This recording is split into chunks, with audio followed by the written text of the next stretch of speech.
Wholeness and balanced vibration to everyone, and thank you for tuning in to what is my second day on the camera. Once again, very odd, but I said I'm going to be picking it up a little bit more. And I got to deal with a situation today that a lot of people are asking me the same question about. So now I'm in a position to either write all those people an individual email or just get on this camera and answer it once and for all for everyone. And that question is, what's going on with the Prince situation? What happened? And so I also feel like that I'm really one of the only people that can give you the inside, the out, the underneath, and everything else about the overall structure and what's been actually happening and going on within many of these occult secret societies. And then obviously a while ago, we had a show, I think it was 2-3 years ago, we ran the Kings of Conspiracy, because at that point we were on the top, as we always have been, with what's going on in the hidden side of Earth, or as we call the other 180 degrees of knowledge, and what's going on at nighttime. So the first thing that I really want to talk about, jumping right into this, because I want to really get through this, get everyone the clarity that they need, and then go ahead and move into something else. And the first thing is to actually understand what kind of contract Prince was under when he signed with Warner Brothers in 1978. Now, you've seen enough of these conspiracy theory videos to know that there is a heavy relationship with the quote unquote Illuminati and many of the secret societies and Hollywood and the music industry. But it's even deeper than that. People need to understand that they're just getting the surface of what's going on. They're seeing symbols that actually don't even relate to these cults, meaning that the Illuminati uses the eye in the pyramid, but the eye in the pyramid is related to the Kemetan culture. So what they're actually doing is they're hijacking powerful symbolism and saying that they actually, that symbolism is theirs and that they represent that in order to do what they've been doing the whole time, which is steal signet rings, steal ancestral names, and steal even bodies in order to attempt to give themselves more power through the resonation or the energy that goes along with those objects, okay? So what you need to understand is that this particular group, and you'll see it now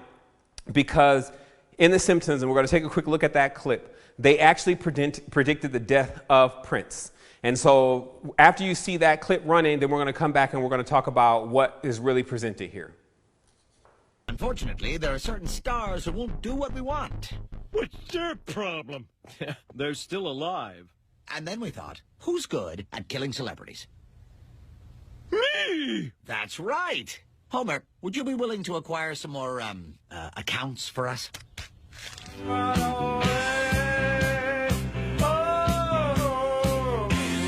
Psycho killer. Let's get sing. Okay, so now that you've seen it from there and you've got the dates of when that was actually aired, you now know that there obviously was something going on with that particular group or cabal and Prince, and that they wanted to have him removed.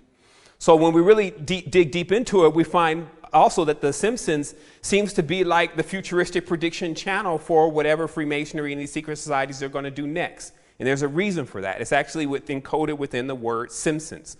Who are the Simpsons? Who are the Sims? The Sims are, according to even the literature that you could read all over the internet, is the Jews or the Arabs, but really more specifically the Jews. Now, this is not a time to get into the racial war, but this is just showing you that even CNN, which is an abbreviation for Canaan, is actually a derivative of the Cabal. The Cabal represents itself as being Canaanites, represents itself as being Semites, and is heavily involved in the implementation of the Abrahamic traditions and fulfilling the prophecies that are attached to the Abrahamic traditions. So Simpson actually means the son of a Semite. So what you see going on is you see the Sims basically being the platform that's used to give you the predictions of what the Semites say that they're going to do next.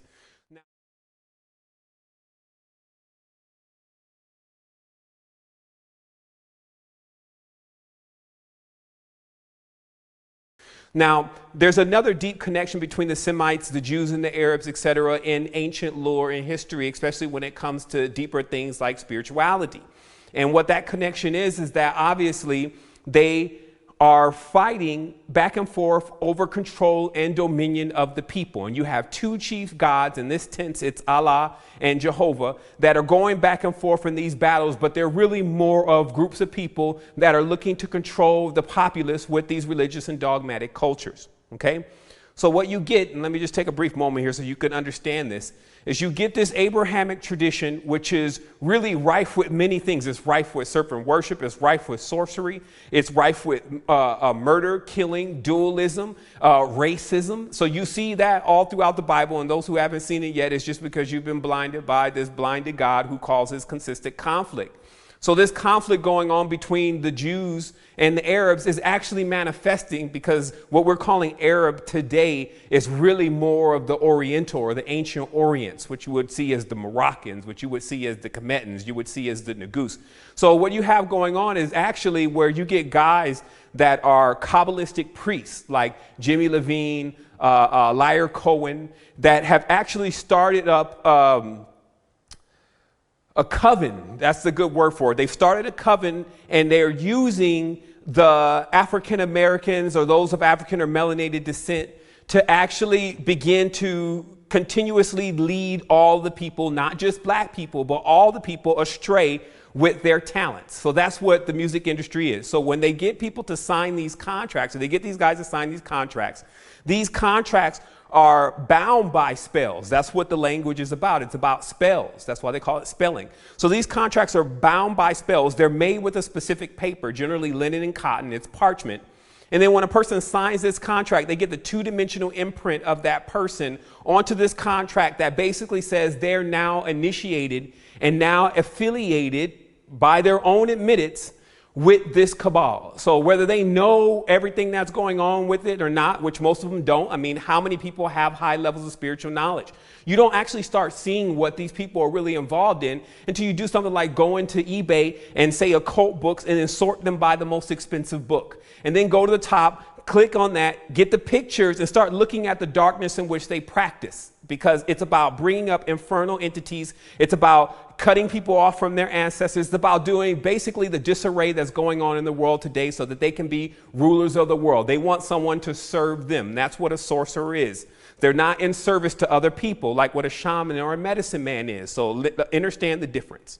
So the second thing that you have to understand is that this back and forth that's going on between the Jews and the Arabs, or the Jews and more specifically the African Americans, is that they've been following, let's say, the African American or those of melanin descent and preying on them like vampires or mosquitoes since leaving up out of the Levant. And they've pursued them all the way to the United States, which you already know the Moors were in the United States first. I mean, there was a lot going on with the trade routes with the Native Americans, which were really coming from Angkor Wat. So there's a lot of history of basically a back and forth war. And this is coming to us as the Crusades. Okay, because they're still out there fighting the Crusades now. It's still Arabs versus basically what they say is Americans. But it's really more specifically the Knights Templar and the secret societies attempting to take control over the Middle East and could take control over the world. It's just not one specific area. So that's why there's these toppling of world leaders. Now, I'm not saying one person's right and this is whose side you should be on. I'm just giving you all the information that's necessary for you to divine for yourself what's really going on.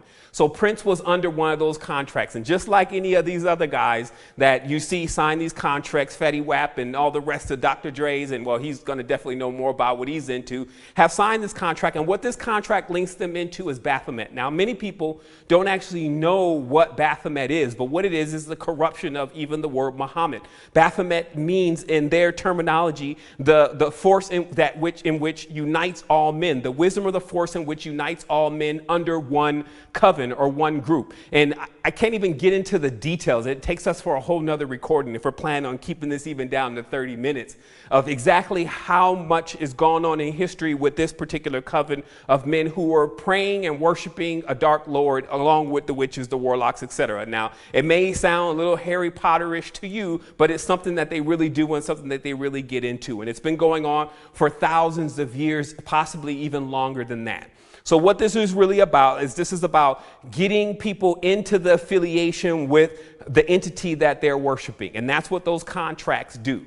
And this entity is so prominent within the high levels of the occult, it actually comes out as a terminology as who trained individuals such as Pythagoras, individuals such as Apollonius of Tyana, individuals such as Simon Magus, even people such as Jesus and all the sorcerers and practitioners of the time in that specific club, which is the Order of the Melchizedek, and all the rest of what they've rolled into that, have been practicing this level of magic, and it's a long lineage of magic. And much of what they've taken from Kemet and from Angkor Wat and from different cultures that understand how to use tones, vibrations, and many other things in order to resonate and connect with ancestral energies to gain the information and the memory of the ancestors. Okay, so instead, what they're doing with it is they're using the knowledge to enslave people on multiple levels, create the technologies and things that you see today, which are not really technologies compared to what we had back in the old day. So that gives you a really brief history of what goes on in the cabal, who they're worshiping, and how deep it really goes into. You're going to have to do your own research, and we'll have probably one specific show just about that, so that way you can get all the pieces.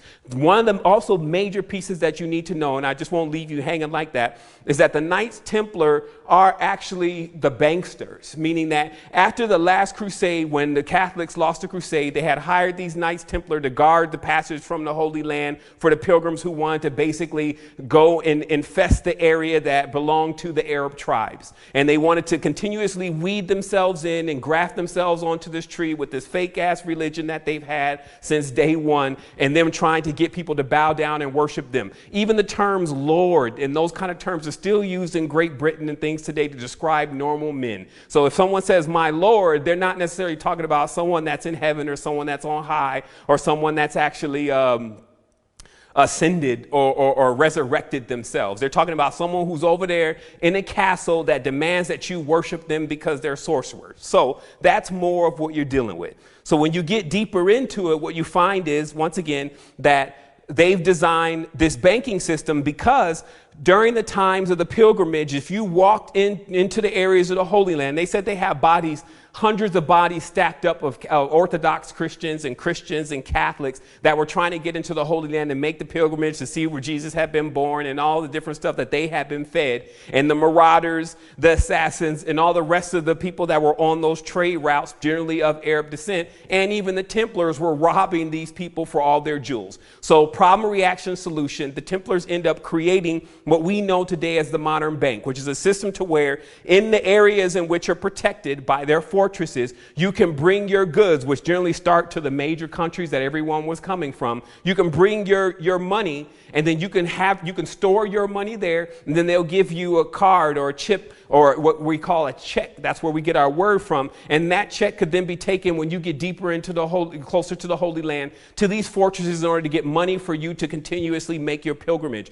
rather than carry all the money on you and get robbed and get killed. So this was a real thing.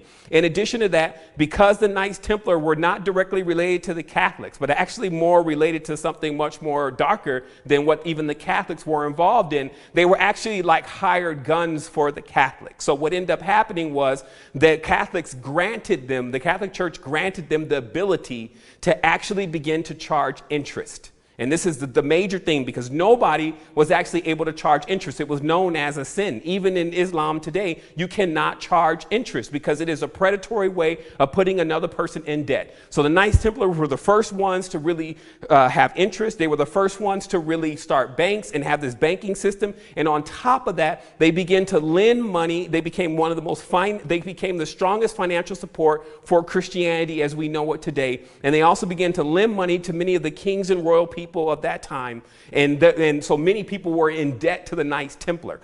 In addition, the Knights Templar were seen like warrior priests, and it's more like the X-Men that we have today, the lure that surrounded who the Knights Templar were. Many people actually wanted to join this particular cult. Even many kings were denied joining the Knights Templar. But those who did join, they obviously accepted the ones who had great wealth. And one of the things that you needed to do in order to be accepted into the Knights Templars, you needed to sign a contract that all this wealth was going to go to them, that they no longer, you were a monk, you didn't need any of this money anymore. You could no longer affiliate with women. You couldn't even kiss your own mother and sister. So this gives you an idea of what was really going on, because they talk about it. You can go look at it on your own. The homosexual activities, the bestiality, the rituals, the spitting on the cross, and basically everything that you can think of that's inverted, because behind the scenes, they're operating another one of those systems to where they can get the entire world in debt so they can sell their soul to this banking system, because the Templars temple was the bank. Okay, so that gives you a good insight of who the Templars were,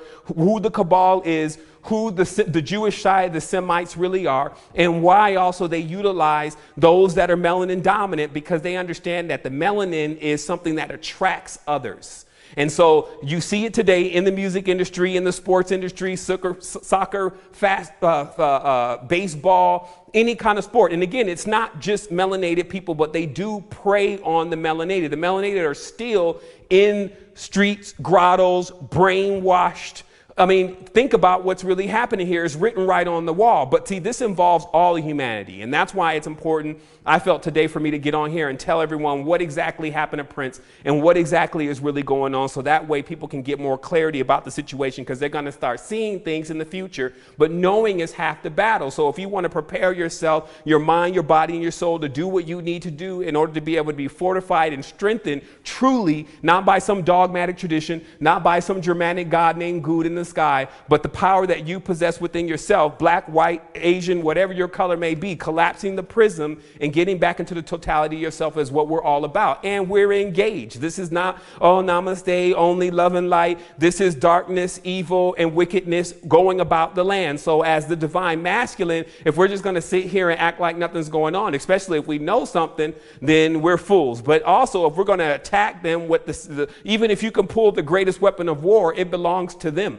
So this is about working on an entirely different level in order to neutralize an issue that we've had preying on us for thousands of years. So going forward, now understand that Prince had gotten himself into one of those contracts. Now, listen to what's happening. Listen to what's going on. You can see in this video that I'm about to show you that Prince gets on the show with, I think this is Tavis Smiley. I'm not sure exactly who the host was, because I've seen the video one time, but he gets on and he starts talking about the conspiracy of chemtrails. Who have you felt most often like in the ring fighting the record industry? Like Jack or the opponent? Oh, like Jack. Like Jack? Yeah. Tell me why. Well, because I knew I was right. Mm-hmm. You know, we talked about this in our very first interview and conversation together. It's obvious now that artists are supposed to own their master recordings. I mean, in the future, it'll be unconscionable to even think you can take somebody's creation and claim ownership of it. See, unfortunately, this discussion is going to start to barrel into a discussion about the human genome and the DNA and all the rest of it. When it gets there, then we're going to be in the deep water. Mm-hmm. See, so it's better to start the conversation now before we get into God talk. Tell me about Dreamer. Well, when I saw the State of the Black Union, Dick Gregory really moved me and friends, especially white folks, because they need to hear, you know, some of us. What he said affects all of us. He said something that really hit home about this phenomena of chemtrails. And when I was a kid, I used to see these trails in the sky all the time. And so that's cool. A jet just went over. And then you started to see a whole bunch of them. And next thing you know, everybody in your neighborhood was fighting and arguing, and you didn't know why. Okay? And you really didn't know why. I mean, everybody was fighting. So he started riffing about the chemtrails. And he started to say things that hit home so hard. And I would recommend that everybody try to get what he said online or wherever and try to get a copy of it and just listen to it. Because I was so moved that the other thing is the first line of the song says, I was born on the same plantation in the United States of the red, white, and blue. And we live in a place now that feels just about like a plantation. We're all indentured servants, you know. When I found out there were 8 presidents before George Washington, I wanted to smack somebody. You know, I wanted to know why I was taught otherwise. Just tell me the whole story. I'll fill in the blanks, but don't tell me something that you think I'm supposed to know. we're indentured servants and we got a black president now? Well, I don't vote. I have nothing to do with it.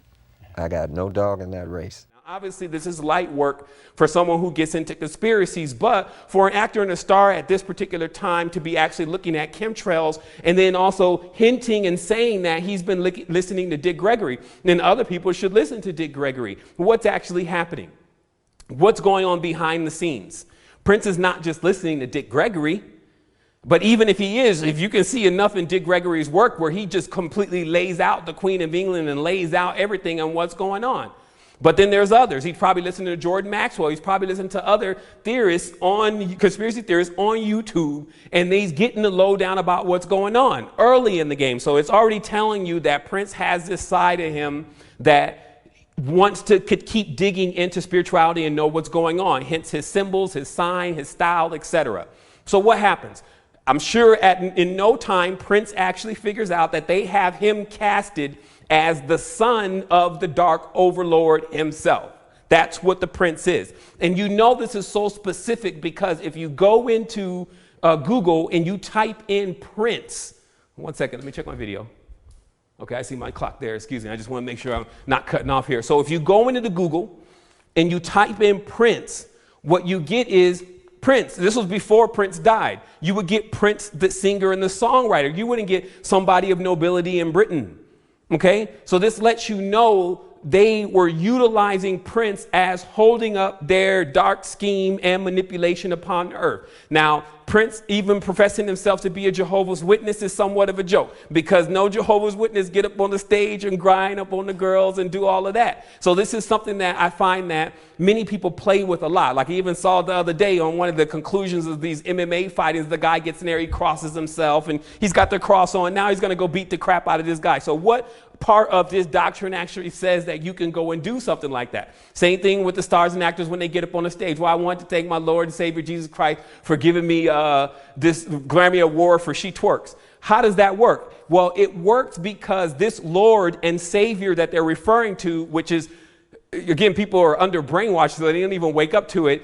Even if you look in voodoo, is actually one of the lords of the underworld, and people are worshiping that entity in order for fame and power. That's what this cult is. But in exchange for that fame and power, then they must give up the rights to their soul, and they must agree to lead others into doing the same thing. Bam. So this is the contract that Prince signed. And when he figured that out, you see the whole process of Prince begin to want to get himself out of the cult itself. Okay, and this is when he changes his name from Prince. He cancels his contract. He becomes the artist formerly known as Prince. And then he changes his symbol to the love sign, which is basically a stylized ankh.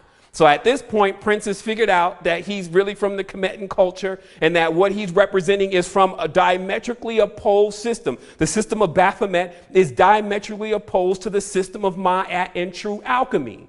So he moves on into that direction. But you also notice that he doesn't really make that many songs. He's not really on the scene anymore.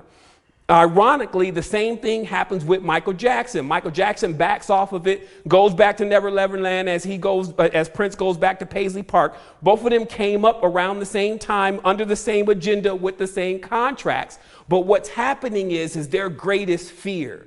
Their greatest fear is that these guys get aware of what's going on, and instead of all the millions of people that they've led astray into La La Land and never educating, when you have all those people's attention, they're now about to get educated. Michael Jackson was the biggest star in the world. So if all of a sudden he starts to get conscious and tell people what's going on, what's going to happen, they may not listen to me per se, but they're going to listen to Michael. They're going to listen to Prince. So you know already that Prince had knowledge in his mind and information about what was going on.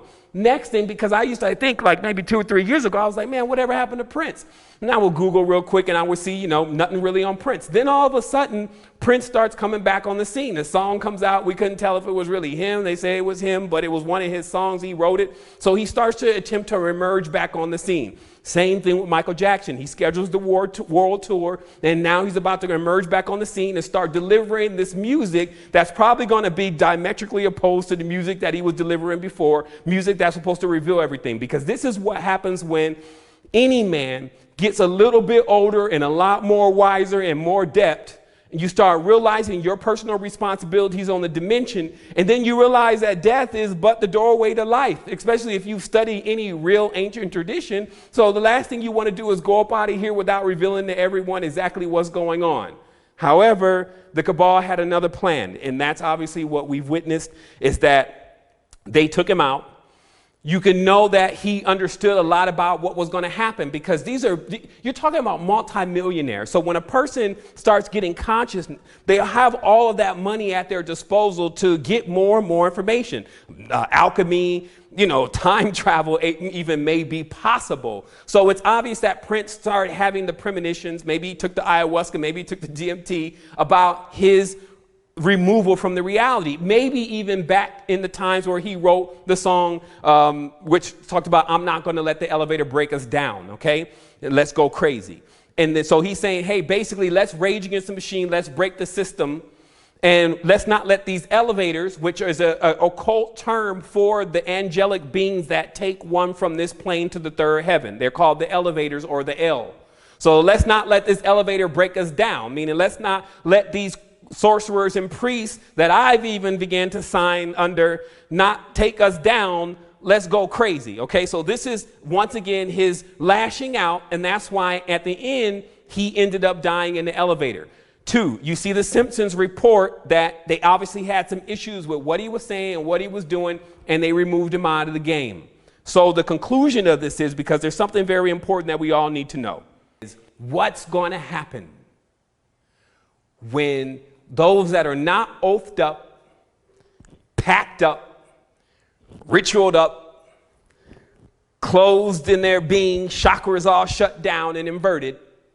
What's going to happen when the people that don't have that condition, those that have been born in it, not sworn in it, start to wake up to what's happening and start accessing their power and start activating on this dimension and start dwarfing this petty, minuscule energy that is attempting to dominate our species? What's going to happen? We're going to then really experience life as real life, not this fake, false matrix where everyone's running around robotic. Hey. Actually, people don't even talk to each other anymore. Everyone's just trying to, I'm not going to talk to you if you don't talk to me. And the other person, I'm not going to talk to you if you don't talk to me. When back in the day, I don't care what color you were, what creed, if we saw a human, it's like, hey, what's up? Yo, let me tell you, this is what I found over that way. Here's some goods. It's abundant. So this is the family of humanity, which functions as a spectrum. All of this that's going on, it can't even be considered darkness, because darkness is a component to light.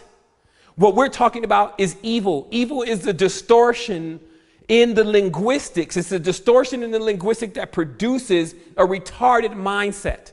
So in short, gird your loins, get ready, educate yourself, clean your body, and come into this with your obligation, divine feminine and divine masculine, about what you have to do to wake up not only those around you, but also the entire world, because it's your vibration and it's your frequency that's going to be possible in order for us to, that's going to be necessary in order for us to do that. So I just want to say wholeness and balanced vibration. We kept it under 30 minutes, but hopefully you learned enough within this recording to give you the insights and to answer the questions that you need about what exactly is happening with many of these people who are starting to wake up, but actually are under still these contracts. And the last thing is remember what his last text was.